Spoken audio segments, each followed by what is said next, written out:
Hi everybody, this is Hazel, and welcome back to my channel, welcome back to my vlog, whatsoever, charot. And for today's video guys, we're gonna unboxing bago nang pinili na vacuum, V8, Dyson V8 vacuum. Okay, I'm gonna use this.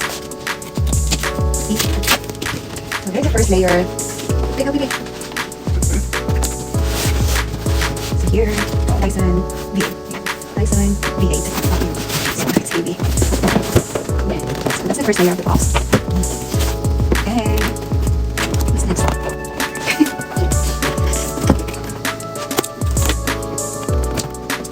Ouch.